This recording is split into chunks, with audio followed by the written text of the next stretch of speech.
कि जो जमीन पकड़े हुए हैं वो इस सभा में नहीं, चुरा के सभा हो रहा है। अरे आपके जो पुलिस पदाधिकारी और सीओ वहां पर आए थे, क्या वो आतंकवादी थे? उनके सामने सब चीज हो रहा था, कैसे आपने रोक दिया? वर्क ऑर्डर देने के बाद कैसे रोका? और लिखित में नहीं रोका है, मौखिक में। आपके सीओ और एसडीएम कहते हैं कि डीएम साहब का दबाव है, लिखित नहीं दिया लेकिन काम नहीं करना है। अरे उस सभी पूरे पंचायत रूल, अगर हम रूल से जब था, रूल से न जाए के चलते हम न्याय नहीं। और जान का चूंकि समाज के सब लोग हैं, आज तक अगर हम हर जाति मिल के रहे हैं, एक समाज में रहे हैं, तो आगे भी इसी तरीके से गुजारा करना है। तो नियम यह है कि सरकारी जमीन आपको तभी मिलेगा जब आपके पास जमीन नहीं है, यानी भूमिहीन है। तो अगर भूमिहीन है, किसी को बसने के लिए नहीं जमीन है, तो सरकार से जमीन ले सकते हैं। वो भी एक परिवार को 3 डिसमिल जमीन मिलेगा, समझ गए? अब अगर आपके पास पुश्तैनी जमीन है तो मिलेगा भी नहीं। लेकिन आप लोग के पास पुश्तैनी यहाँ है घर कि छुपाल है, पहले से घर है, पुश्तैनी है, झूठ बात करना है। दूसरा बात, हुआ होती अपने आप सरकारी जमीन मिलल है, बंदोबस्ती भी है कुछ जमीन, कोई में केकरो ऐतराज नहीं। क्या आप लोग को ऐतराज है इनका? पूरे समाज हम यहाँ बैठे हुए हैं, किसी को ऐतराज नहीं कि आप पौधी पर बसे हुए। अब रही बात कि उसमें जो जमीन आप लोग को बंदोबस्ती किया हुआ है उसमें आप खेती कर रहे हैं, और जहां सरकारी जमीन बचल है वही में झोपड़ी है।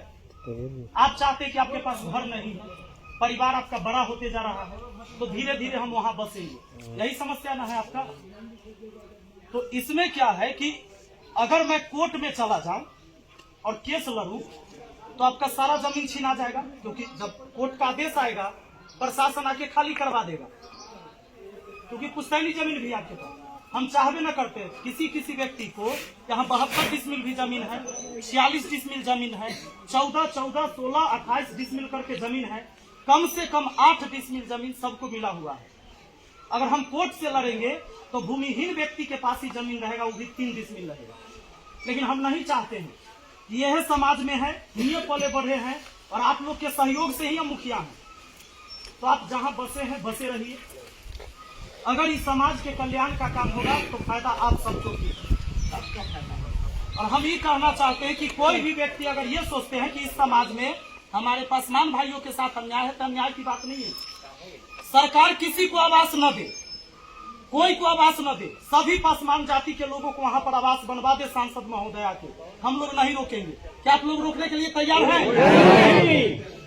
माननीय चिराग पासवान जी, आप सुन लीजिए, समाज में बैठे हुए हैं और डीएम साहब समाज शास्त्र पढ़े हैं आप, लेकिन प्रैक्टिकल यहाँ होता है समाज का।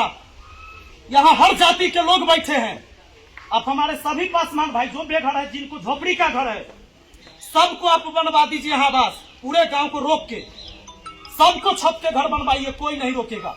अगर कोई भूमिहीन है तो हम अपना जमीन दान देने के लिए तैयार हैं, लेकिन अगर इस समाज के फैसला को रोकिएगा तो लड़ाई हम अंतिम समय तक लड़ेंगे और अंतिम सांस तक।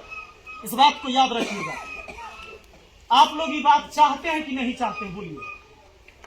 तो जितने लोग वहां विवाद कर रहे हैं, पूरा समाज यहाँ बैठा हुआ है उन्हीं के न्याय के लिए, लेकिन वो लोग यहाँ नहीं आ रहे हैं। काहे की कहावत है, वो चोर साहे इंजोर, तो वो लोग यहाँ नहीं आ रहे हैं। और राजनीति दाव खेलने वाले लोग उधर से जाके कन्फुसकी कर देते हैं कि रे तू है मेरा, ये तो तोरे हो जाता। सरकारी जमीन अगर आपका है तो छत के घर का है नहीं बना इतना दिन, आपको भी पता है कि कहियो हटा देगा, कहियो तोड़ देगा। बात सही है कि ना चाचा? सरकार की, आप तो पुलिस में रहे हैं चाचा, खड़ा होइए तनी, आप खड़ा होइए। आप रहे हैं ना, चौकीदार रहे हैं, पूरे समाज की सेवा किए हैं, सबसे घुले मिले रहे हैं। सरकार की जमीन कभी भी सरकार ले सकती है कि? है ना? सरकारी अपन सरकारी न ले, प्राइवेट जमीन भी ले लेता है।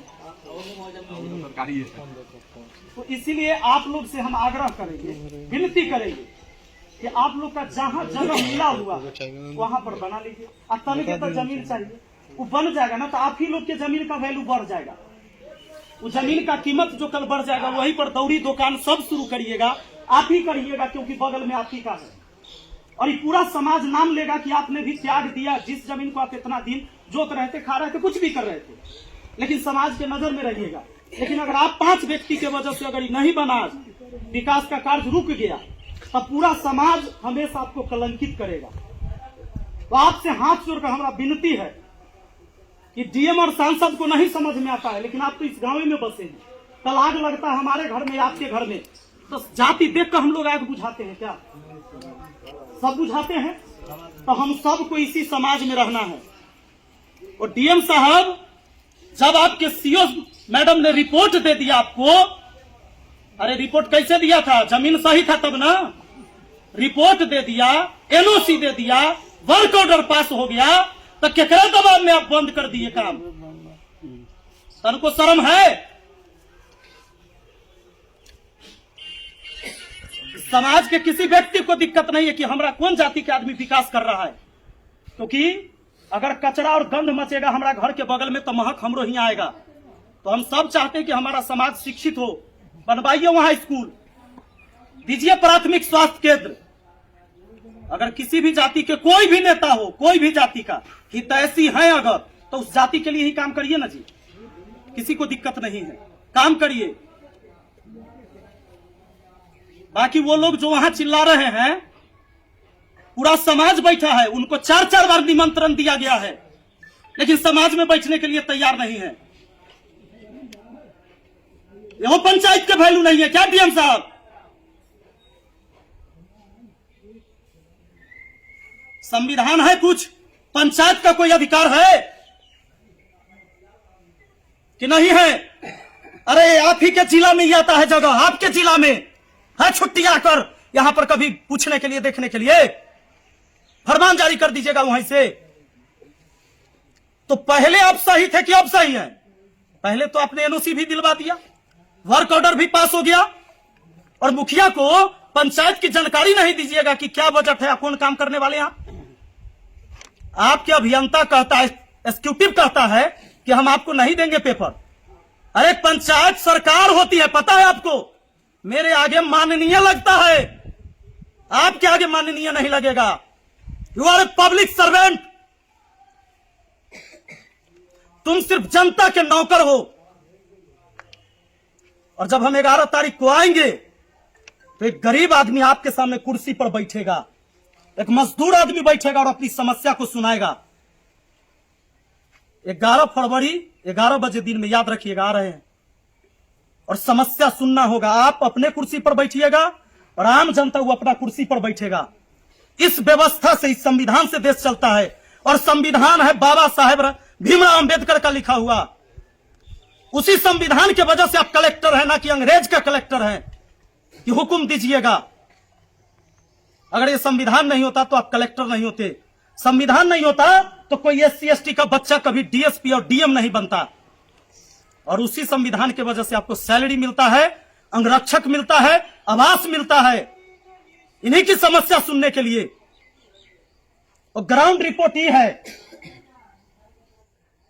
कि जो जमीन पकड़े हुए हैं वो इस सभा में नहीं, चुरा के सभा हो रहा है। अरे आपके जो पुलिस पदाधिकारी और CO वहां पर आए थे, क्या वो आतंकवादी थे? उनके सामने सब चीज हो रहा था, कैसे आपने रोक दिया? वर्क ऑर्डर देने के बाद कैसे रोका? और लिखित में नहीं रोका है, मौखिक में। आपके CO और SDM कहते हैं कि डीएम साहब का दबाव है, लिखित नहीं दिया लेकिन काम नहीं करना है। कैसे होगा समाज का विकास? उस कुर्सी पर जब गए थे आप, अरे पढ़ लिख कर इसलिए जाता है कि समाज का विकास करा सके। और क्या है शिक्षा का मतलब? जब आप अपने जीवन में ऐसा न जाने कितनी गलतियां किए होंगे।